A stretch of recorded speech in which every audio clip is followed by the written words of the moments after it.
দর্শক, ইতিমধ্যে আপনারা দেখতে পাচ্ছেন বিভিন্ন কলেজের শিক্ষার্থীরা কিন্তু পুলিশের প্রথমবারের মতো ব্যারিকেড ভেঙে প্রধান উপদেষ্টার বাসভবনের দিকে যাওয়ার চেষ্টা করেছিল।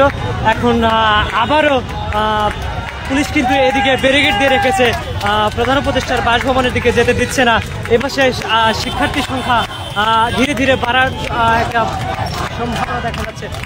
শিক্ষার্থীরা কিন্তু মিছিল করতেছে যে প্রধান উপদেষ্টার বাসভবনের দিকে যাবে। এদিকে পুলিশ আইন শৃঙ্খলা বাহিনী কিন্তু তাদের ব্যারিকেড দিয়ে রেখেছে।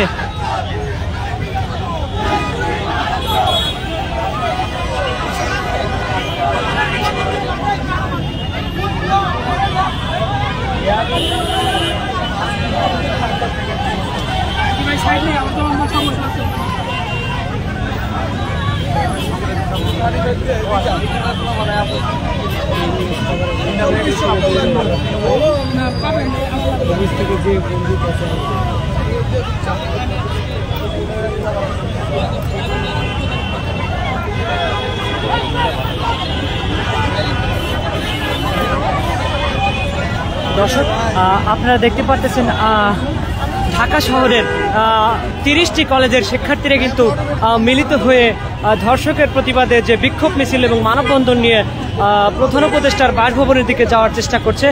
কিন্তু এই পাশে আইন শৃঙ্খলা বাহিনী কিন্তু প্রতিরোধ করতেছে।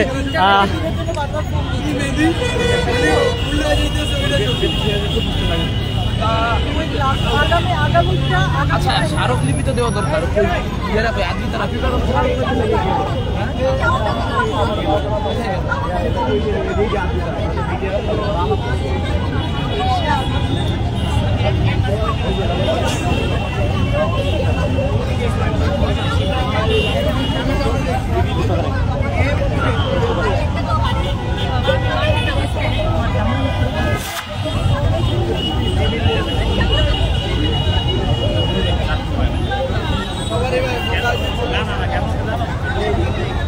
এই মুহূর্তে কিন্তু দর্শক আপনারা দেখতে পাচ্ছেন 30টি কলেজের শিক্ষার্থী এবং আইন শৃঙ্খলা বাহিনীর মুখোমুখি অবস্থান। 30টি কলেজের শিক্ষার্থীরা কিন্তু আইন শৃঙ্খলা বাহিনীর অবরোধ ভেঙে কিন্তু প্রধান উপদেষ্টার বাসভবনের দিকে যাওয়ার চেষ্টা করতেছে। একটা নিরাপদ বাংলাদেশ চেয়েছি, এই বাংলাদেশ আমরা চাই না। আমরা আমাদের গণপদযাত্রায় আমরা এখানে থেমে যাচ্ছি না, তারা আমাদেরকে থামানোর চেষ্টা করেছে, কিন্তু বাংলার ছেলেমেয়েরা, বাংলার স্টুডেন্টরা, বাংলার আন্দোলন কর্মীরা কোনোকালে থেমে থাকে না, আর থেমে থাকবেও না। আমরা এখানে আছি, থাকবো। ইভেন আমাদের আরো দাবি আজকে যুক্ত হলো, আমাদের 9 দফার সাথে আরো দাবি আমাদের যুক্ত হলো যে পুলিশ এবং ইউনিফর্ম পরা যেসব পুলিশ আমাদের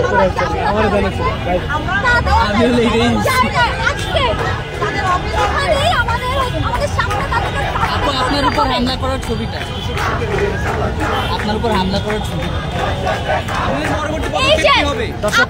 আপনাকে দেখানোর চেষ্টা করছি। এই আপুর উপরে কিন্তু হামলা হয়েছে পুলিশ বাহিনী, আইন শৃঙ্খলা বাহিনী। কিভাবে হামলা করলো, এবং এরকম আরো শত শত হাজার হাজার ভুরি ভুরি প্রমাণ আপনারা পেয়ে যাবেন। আপনাদের কাছেই হয়তো সেসব ফুটেজ রয়েছে। ধন্যবাদ ভাই। পরবর্তী পদক্ষেপ কি হবে আপনাদের? পরবর্তী পদক্ষেপ আমরা স্মারকলিপি জমা দিব, পুলিশের সাথে কথা হয়েছে। আপনারা গণমাধ্যম কর্মীরা একটা অনেক বড় শক্তি আমাদের। গণমাধ্যম কর্মীদেরকে দেখে পুলিশ হয়তো অনেকটাই নরম হয়ে গেছে, না কি রূপ বদলেছে যেটাই বলি, তারা হচ্ছে আমাদের একটা ছোট্ট অংশকে ভেতরে যেতে দেবে বলেছে।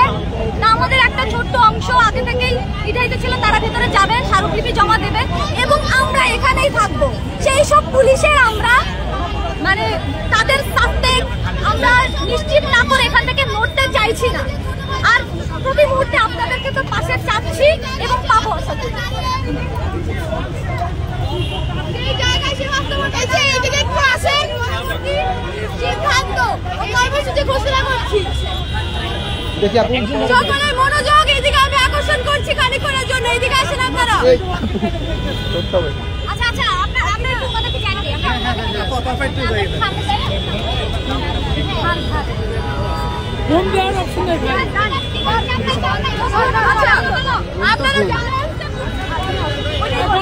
আপু বলে ফেলেন। জানেন আমাদের আজকে আগে ঘোষিত কর্মসূচি স্মারকলিপি পেয়েছে, এই পুলিশ হামলা চালাইছে।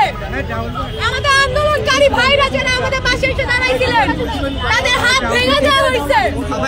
আন্দোলনকারী একজন বোন এই মুহূর্তে হাসপাতালে আহত, তাকে কতক্ষণ ধরে কে কে পিটাইছে আমরা জানি না, পুলিশের সদস্যরা জানেন, ওরা উত্তর দিতেছেন না। আপনারা জানেন আমরা এটা আগেই ঘোষণা দিছি, আমাদের লাঠি মিছিল শেষে আমরা জানাইছি আমরা আসবো, আমরা কালকে পোস্টারিং করছি জানাইছি আমরা আসবো। আমরা শান্তিপূর্ণভাবে একটা মিছিল নিয়ে আসতেছিলাম, শান্তিপূর্ণভাবে একটা মিছিল, যেটা সামনে সারিতে খালি নারীরা ছিল। সেই মিছিলে এই স্বরাষ্ট্র উপদেষ্টার পালনকারী পুলিশ হামলা চালাইছে। আপনারা জানেন আমাদের অন্যতম দাবি, 9 দফার অন্যতম দাবি ছিল এই যে ব্যর্থ জাহাঙ্গীর, আমাদের নিরাপত্তা না দিতে পারা জাহাঙ্গীর, আমাদের মারা যাওয়ার কারণ জাহাঙ্গীর, অথর্ব জাহাঙ্গীর, তার পদত্যাগ করতে হবে। সে তো পদত্যাগ করলো না, সে একটা নারীদের নেতৃত্বের একটা মিছিলে পুরুষ পালা পুলিশ দিয়ে হামলা চালাইলো, আমাদের পোশাক ছেঁড়া হইলো, রমজানের মাসে মেয়েদের পোশাক ছেঁড়া হইলো, মেয়েদের মাটিতে পাড়ায় লাথানো হয়েছে, লাঠিচার্জ করা হয়েছে। আপনাদের কাছে ফুটেজ আছে, আপনারা জানেন। আমাদের ঢাকা বিশ্ববিদ্যালয়ের ভাই ভাই তাকে পিটায় হসপিটালাইজ করে দিচ্ছে। এই জায়গায় দাঁড়িয়ে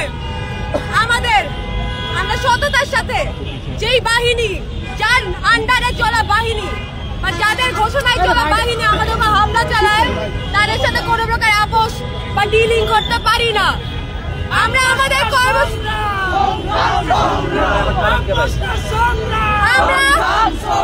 ঘোষিত কর্মসূচি স্মারকলিপি পেশ করা এবং স্বরাষ্ট্র উপদেষ্টাকে ঘৃণা ভরে প্রত্যাখ্যান করছি। এখন আমাদের সামনে পথ খুব বেশি বাকি নেই। আপনি ক্ষমা চান নাই এতদিন, এখন আপনি ক্ষমা মারলে ক্ষমার উপর আমরা থুতু মারবো। আপনার ক্ষমা চাওয়ার মুখ নাই, আপনি লাঠি চার্জ করেছেন আমাদের উপর। এই জায়গায় দাঁড়ায় আমাদের একমাত্র উপায়, আমাদের ভাইরা যেমন আমাদের উপর হামলা হয়েছে শুনে ছুটে আসছে শাহবাগ থেকে, ঠিক একইভাবে এই খবর ছড়াচ্ছে বাংলাদেশের প্রতি প্রান্তে, ছুটে আসতেছে মানুষজন, আগুন ধরে যাইতেছে, দাবানল ছড়াই যাইতেছে। এই জায়গায় দাঁড়িয়ে এই যে কলেজের শিক্ষার্থীরা আসলেন, আমরা গণ আন্দোলন গড়ে তোলার এবং স্বরাষ্ট্র উপদেষ্টার পদত্যাগের দাবি জানায়। গণ আন্দোলন গড়ে তোলা ছাড়া আমাদের আর কোনো পথ তারা বাকি রাখে নাই। আমরা অনেক সময় দিছি, আপনাদের আর সময় নাই। জাহাঙ্গীর সাহেব, আপনার আর সময় নাই।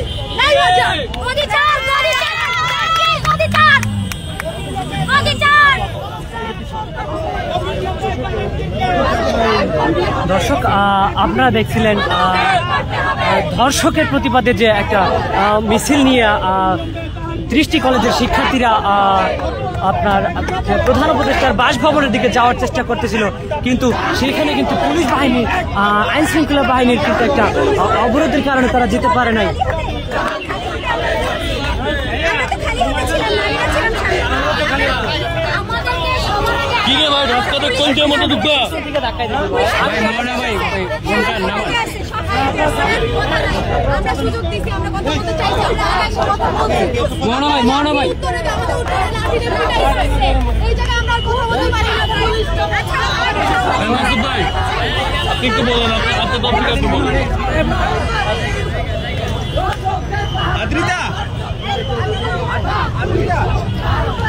আরে ভাই যাওয়ার চেষ্টা করো না, আরে ভাই যান না সামনে দেখে যাইতে দেন ভিতরে। আপনি কি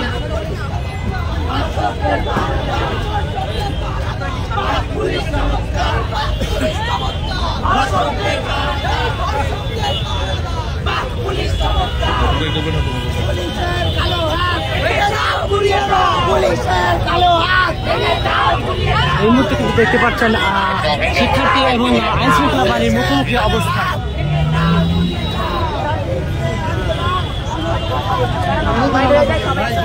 জসিম ভাই একটু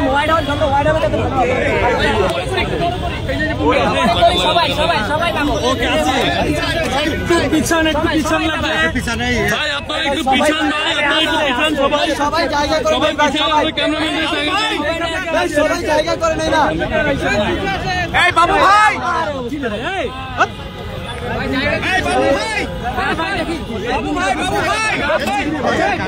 ধাক্কালে কেমনে কাজ করবো?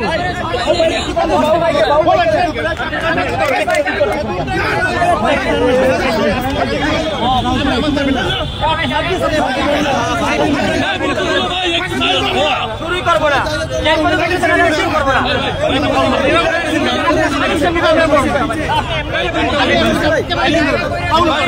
সবাই বুম দিব আগে একটু জায়গা করে দেন আগে একটু জায়গা করে দেন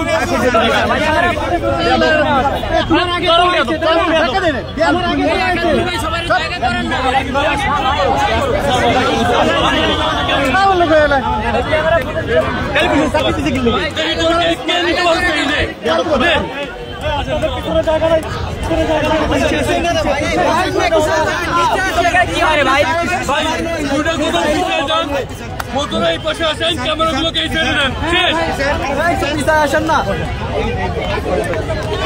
আমরা সব সময় যেমন ওইভাবে নিলে তো হচ্ছে না ভাই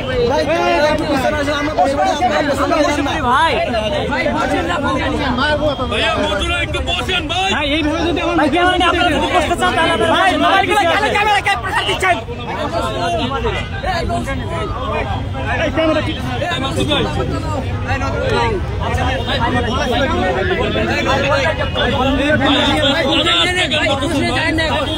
এত বুদ্ধি ভাই আপনি বসেন না,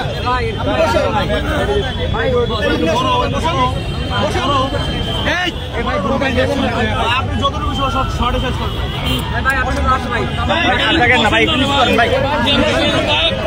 শুরু করেন ভাই, শুরু করেন।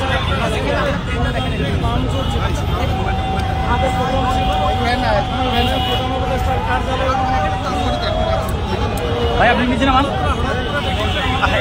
ভাই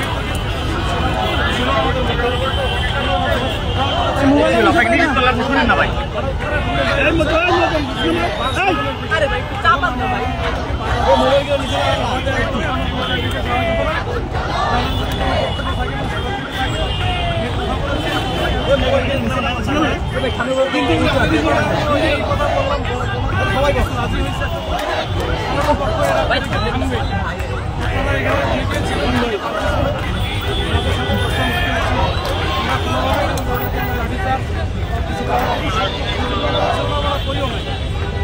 আমাদের এসি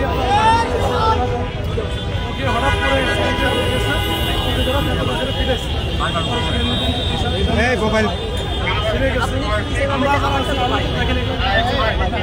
আমরা কিন্তু দাঁড়িয়ে আমাদের হাতেও নাই কিচ্ছু না, এই অবস্থাতে কিন্তু করার চেষ্টা করি বেশ গুরুতর আহত হয়েছে।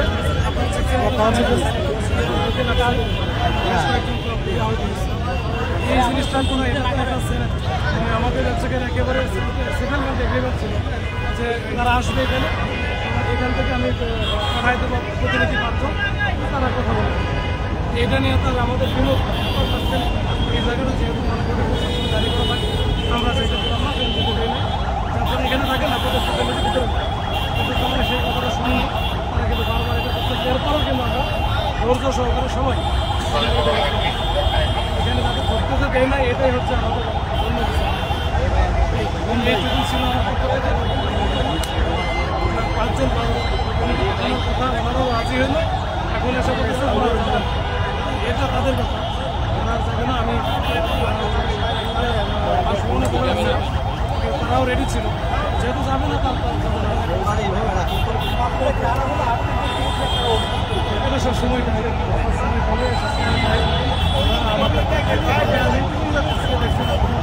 এত মিডিয়া দেখছেন যে আমরা লাগিয়ে গাড়ি ফিটাইছি,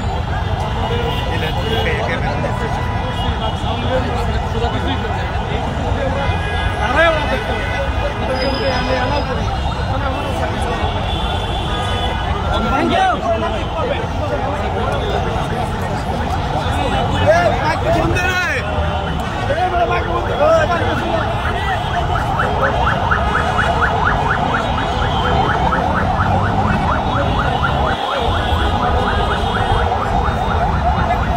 দর্শক, আপনারা দেখতে পাচ্ছিলেন আইন শৃঙ্খলা বাহিনীর যে একটা